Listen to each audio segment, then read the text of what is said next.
요한복음 6장 10절부터 15절까지 말씀만 보도록 하겠습니다. 저와 교독하시겠습니다. 예수께서 이르시되 이 사람들로 앉게 하라 하시니 그곳에 잔디가 많은지라 사람들이 앉으니 수가 5,000명쯤 되더라.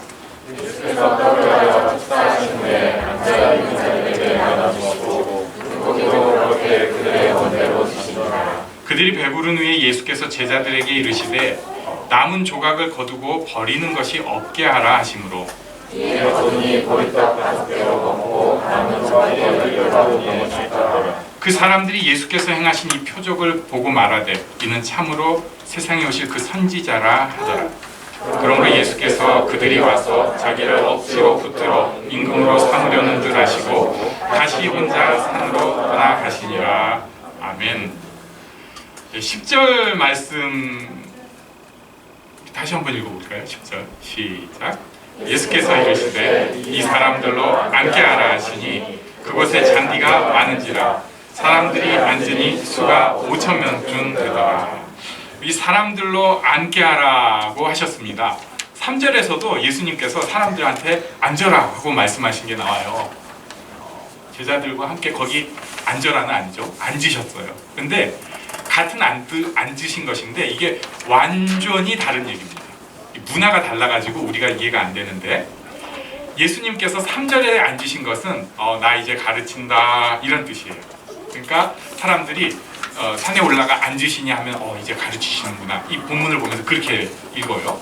그런데 10절에서 사람들을 앉히시는 뭐냐면은 밥 먹을 대비시키는구나 이렇게 해요. 그래서 여기 앉는다는 것은 실제로 우리가 지금 보면은 앉는 것보다 눕는 거에 가까워요. 이렇게 기대가지고 이렇게 다 이제 누워 있는 거예요. 그러니까 여기 그래서 잔디가 좋았다는 것을 이제 잔디가 많은 것을 굳이 써 있는 것이 그냥 앉으면 한국식은 어디든 앉을 수 있잖아요. 그 쪼그리 앉기, 스쿼트 자세.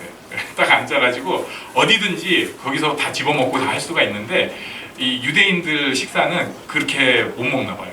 관절이 좀 다른가? 그래가지고 이렇게 다리를 펴고 옆으로 비스듬히 거의 눕다시피 해서 이렇게 제가 그래서 그걸 시연을 해봤는데 요령이 없어가지고 버티고 완전히 누울 수는 없으니까 이 팔이 굉장히 아프더라고요. 아마 그때 사람들은 또 자기네 요령이 있을 거예요. 나중에 제가 혹시 이거구나 하면은 꼭 여러분에게 먼저 알려드릴 텐데 여러분도 어디서 보시면 저에게 알려주십시오. 목사님 이거 같아요. 뭐 이런 거. 그러니까 여기서 앉히셨다는 것은 지금 식사 대용으로 완전히 앉히신 거예요. 그리고 11절 같이 읽겠습니다. 시작. 예수께서 떡을 가져 축사하신 후에 앉아있는 자들에게 나누어 주시고 물고기도 그렇게 그들의 원대로 주시니라. 아멘.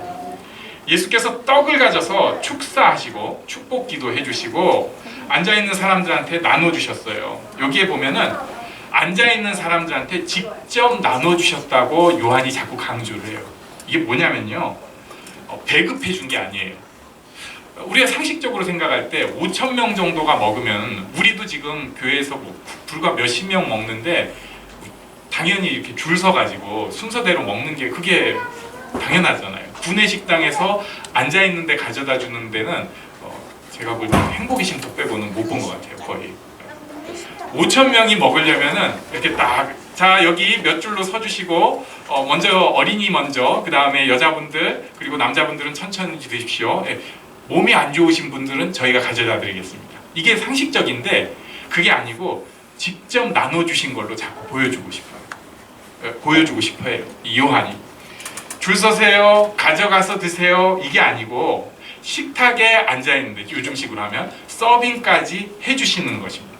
그러니까 이것은 하나님 나라의 식탁을 그리는데 하나님 나라의 식탁은 먹이시는데 그게 죽도록 고생하고 애쓰고 수고해서 내가 거기에다가 뭘 가져가서 먹는 게 아니라 그 자리에 앉기만 하면 하나님 대신 예수님께서 끝없는 풍성한 음식을 먹여주시는 것입니다. 하나님 나라의 식탁은 내가 고생해서 애쓰고 수고해서 먹는 게 아니라 하나님 나라 식탁에 앉기만 하면 예수님께서 가져다 주시고 먹여주시는 곳입니다. 그래서 크리스찬은 에너지를 어디에다 쓸지 잘 생각을 해야 됩니다. 크리스찬은 가장 큰 에너지를 하나님 식탁에 앉기에 쓰면 돼요. 식탁에 앉는데 힘을 쓰면 됩니다. 근데 식탁에 앉기가 이게 쉬운 일이 아니에요. 아니 뭐 식탁에 앉으면 되지. 애를 키우면 이게 얼마나 어려운 일인지 알게 됩니다. 옛날식으로 하면 사운드 오브 뮤직 본 그런 거 나오잖아요. 밥 먹을 때 딸랑딸랑딸랑 하면 이게 쫙 모이면은 뭐 1, 2, 3, 4, 5, 뭐 이렇게 돼야 되고, 군대 같으면 그렇게 되는데 집은 그게 아니잖아요. 얘들아 밥 먹자. 안 와. 안 와. 여보 부르는데 안 와. 이건 제가 보니까 남편만 안 오는 게 아니라 남편이 아내를 부를 때도 잘 안 와요. 안 와, 안 와. 그래가지고 간신히 얘 앉혀놓고 오늘은 그래도 우리 같이 식탁에서 기도 한번 하고 먹을까 하려고 하면 이게 타이밍이 안 맞아. 그러면 또 먼저 왔던 애 벌써 널브러졌어. 책 보고 있고 옆에서 핸드폰 보기 시작하고. 식탁에 앉는 게 보통 일이 아닙니다. 우리 집은 그렇게 큰 집도 아닌데 바로 옆에 앉아 있으면서도 안 오는 게 사람이에요. 이게 우리의 모습. 굉장히 안타까운데 하나님의 식탁 바로 옆에 있으면서 절대 안 앉으려. 앉으면, 하나님 식탁에 앉으면 먹여주시고 힘을 주십니다. 그 식탁에 앉는 우리가 되기를 바랍니다. 12절은 배부르니 예수께서 제자들에게 이시를 이르시되 남은 조각을 거두고 버리는 것이 없게 하라. 교회 주방에 많이 적혀있는 성경 구절이에요. 그래서 뭐 남김이 없게 해라 뭐 이렇게 하는데, 이것은 이제 한번 얼마나 먹었는지 거둬봐라 이런 뜻이겠죠. 우리 13절을 같이 읽습니다. 시작. 이에 거두니 보리떡 5개로 먹고 남은 조각이 12바구니에 찼더라. 아멘. 보리떡 5개로 먹고 남은 조각이 12바구니나 됐어요. 여기서 제가 갑자기 가게 한 군데 광고를 하는데 남부터미널 옆에 보면 국제전자상가가 있고, 거기 지하 1층에 가면 이거 어떻게 읽어야 되나? 12 basket 이렇게 이런 데가 있어요. 12바구니 샌드위치 가게예요. 뭐 원래 샐러드 가게였다는데 제가 가서 먹어보고 야 괜찮네 했어요. 왜 이분이 여기다가 12바구니라고 했나? 이건 왜냐면은 풍성한 식탁을 한번 자기 딴에는 해보고 싶어서 그런 거래요. 그래가지고 그 옆에 간판 옆에 조그맣게 보면은 존 6장 13절, John chapter 6 verse 13 이렇게 딱 조그맣게 또 써놨어요. 이걸 그냥 12바구니 이렇게 하면은 꼭 바구니 파는 집 같잖아요.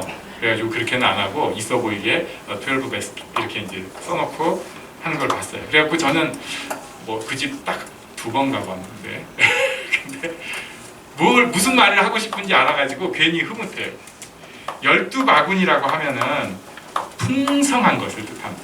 식탁이 풍성한 것을 뜻해요. 자, 그런데 여기 문제가 있습니다. 우리가 살다 보면은 분명히 하나님의 식탁에 앉아서 살려고 애썼고 식탁에 앉았던 것도 같은데 하나도 안 풍성한 것이 우리의 현실이에요. 여러분 지금 뭐 삶이 아주 풍성해가지고 넉넉하고 그러세요? 그런 사람 거의 없습니다. 맨날 간당간당하게 삽니다. 아슬아슬하게 살아남습니다. 조금씩 부족한 것 같습니다. 어떨 때 조금 넉넉한 것 같았는데 그 시기는 어쩜 그렇게 금방 지나가고 대부분은 그렇게 아슬아슬하고 간당간당해요. 그런데 신기한 것이 지나간 다음에 돌이켜보면 하나님의 식탁에 앉은 사람은 알 수 있어요. 아, 내가 굉장히 풍성하게 살았는데, 진짜 풍성하게 살았는데 왜 내가 그렇게 아둥바둥한 것일까? 하나님 풍성한 식탁에 있으면서 왜 내가 그렇게 아둥바둥했을까? 지나가 보면 알 수 있어요. 이 축복을, 풍성한 식탁을 꼭 누리는 우리가 되면 좋겠습니다. 근데 여기 또 한 가지 생각해 볼 게 있어요. 지금 시대에 우리 교회에서 여러분 오병이의 기적을 생각해서 보리떡 5개, 멸치 2개를 먹겠습니다. 이렇게 하면은 아마 한 주는 신기해서 먹을 거예요. 맛있다. 근데 이제 2주 먹으면 싫어집니다. 우리 사실 김밥도 이렇게 매주 먹으면은 일주일에 한 번 먹는데도 얼마나 투덜투덜하는 게 막 귀에 들려와가지고 제가 그냥 괴로워. 그래가지고 에이 모르겠다. 사발면이나 종류별로 사놓자. 지금 시대에 웬 보리떡 5개냐. 사실 이런 거 없어도 되는 시대예요. 그런데도 이 오병이어의 기적은, 이 풍성한 기적은, 12바구니를 남긴 이 기적은 사복음서에 다 기록이 되어 있고 예수님의 기적에서 굉장히 강조되는 부분입니다. 이거 왜 그럴까요? 꼭 보리떡 5개가 아니더라도 하나님께서 풍성하게 우리의 필요를 제대로 채워주신다는 어떤 신호의 사건이기 때문에 그렇습니다. 지금 21세기에 보리떡 5개가 필요한 곳도 있어요. 진짜 어려운 곳은 이런 기적이 필요할 것입니다. 그런데 여기에 있는 우리 대부분은 보리떡 5개가 아니라 다른 것이 필요합니다. 예를 들면 마음이 결핍되어 있어요. 비전이 결핍되어 있어요. 살 힘이 없어요. 사랑할 힘이 없어요. 지혜가 없고 인도하심이 없습니다. 이게 지금 우리가 느끼고 있는 결핍이고 현실이에요. 이런 사람이 하나님의 식탁에 앉게 되면 하나님께서 어느새 마음을 풍성하게 해주시고 비전을 주십니다. 살 힘을 주시고 사랑할 힘을 주셔요. 지혜를 주시고 인도해 주십니다. 이게 21세기 대한민국에도 주어지는 하나님의 풍성한 식탁입니다. 이걸 꼭 누려야 돼요. 바로 식탁 옆에 있는데 그걸 못 누려가지고 결핍과 아둥바둥 속에서 남들이랑 똑같이 살아가는 것은 미련한 사람이에요. 우리는 간당간당해 보이지만 풍성해질 수 있습니다. 공급받을 수 있고 채워줄 수 있습니다. 이런 복을 우리 모두 누리기를 바랍니다. 아멘. 이제 예수님께서 사람들을 먹이시고 나니까 이 사람들이 예수님에 대해서 어떤 분인 줄 알게 됐어요. 14절 말씀을 우리 같이 읽겠습니다. 시작. 그 사람들이 예수께서 행하신 이 표적을 보고 말하되 이는 참으로 세상에 오실 그 선지자라 하더라.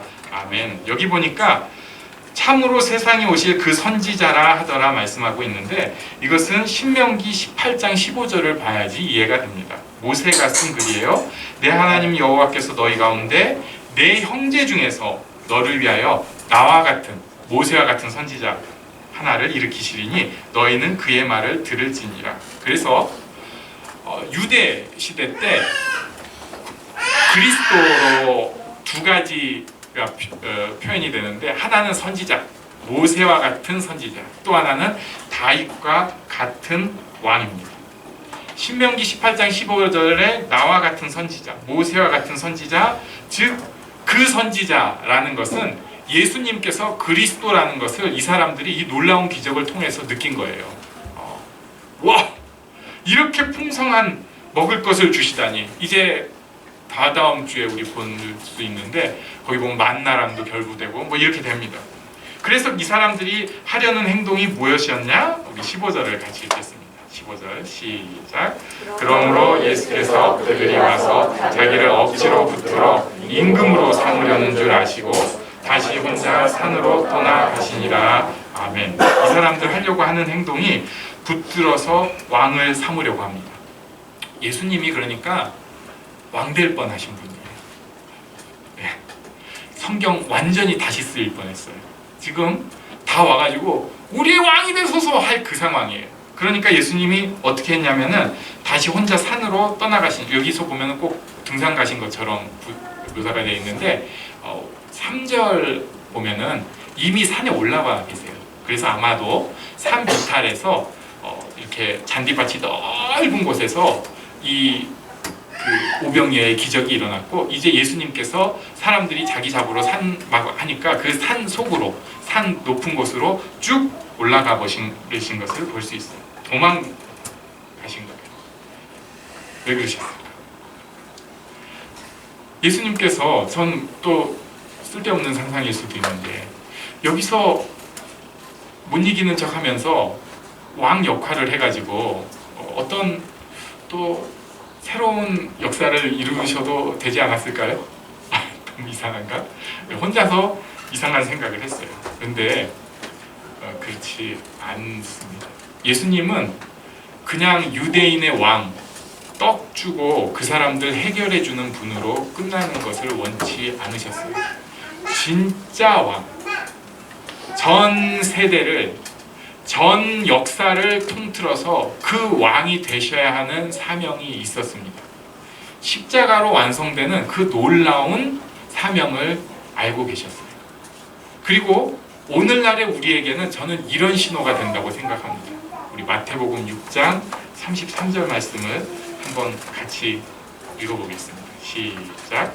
한즉 너희는 먼저 그의 나라와 그의 의를 구하라. 그리하면 이 모든 것을 너희에게 더하시리라. 아멘. 먼저 그의 나라와 그의 의를 구하라. 이 땅의 일이 중요하지만 우리는 하나님 식탁에 앉는 것이 먼저입니다. 먼저 하나님 식탁에 앉는 지혜가 필요해요. 모든 면에서 하나님의 식탁에 자기의 초점을 맞추는 것이 필요합니다. 시간에서도 하나님의 식탁이 우선순위가 돼야 돼요. 에너지에서도 하나님의 식탁이 우선순위가 돼야 돼요. 관계에서도 하나님의 식탁이 우선순위가 돼야 돼요. 돈에서도 하나님의 식탁이 우선순위가 되어야 합니다. 이 일이 아니에요. 많이 우리가 그 교회 일 우선은 사실 교회 좀 오래 다니시고 일 좀 하신 분들은 훈련이 잘 돼 있어요. 그래서 교회 일을 하면 진짜 먼저 하려고 다 하시는 거 제가 알아요. 그런데 성경은 교회 일이 우선이 아니에요. 이 일은 좀 안 해도 돼요. 해야 되는데 안 해도 돼요. 먼저 중요한 것은 하나님의 식탁에 앉는 것입니다. 지금 우리에게 필요한 것은 우리의 모든 우선순위가 하나님 앞에 먼저 가게 하는 거예요. 하나님의 식탁에 앉아서 거기서 생각하고 누리고 받고 내놓고 나누는 이 놀라운 은혜를 우리가 받아야 합니다. 그리고 그 다음에 하나님의 식탁을 통해서 우리의 삶에 새로운 힘이 들어가기 시작합니다. 새로운 에너지가 생겨요. 우리는 그걸 할 수가 없어요. 살던 대로 살려고 하고요. 안전하게 살려고 합니다. 사고 안 치고 싶고요. 어떻게 그냥 이대로 잘 넘어가면 좋을 것 같아요. 그러면서 잔재미만 부리고 살고 싶습니다. 그런데 하나님의 식탁은 그것을 뛰어넘는 천지개벽할 일도 하게 하시고, 왜냐하면 에너지가 생기기 시작하는 거예요. 그리고 진짜 하나님 뜻이라면 내가 정말 놀라운 일에 순종도 하게 하시고, 하나님 뜻이라면 고생도 하게 하시고, 큰 축복도 누리게 하시고, 즐거움도 누릴 수 있는 에너지를 주셔요. 이런 축복 우리가 다 누려야 됩니다. 이것은 2000년 전에 보리떡 5개 주고 끝난 사건 아니에요. 야, 떡 5개 먹고 떨어져라, 이거 아니에요. 지금도 우리를 풍성하고 놀랍게 인도하시는 하나님의 식탁이 있다는 것을 보여주는 이야기입니다. 우리에게 이 기적이 있어요. 지금도. 이것을 누려야 되겠습니다. 이 식탁이, 하나님의 풍성함이 우리 가운데 있기를 간절히 원합니다. 잠깐 일어나서 기도하는 시간 갖도록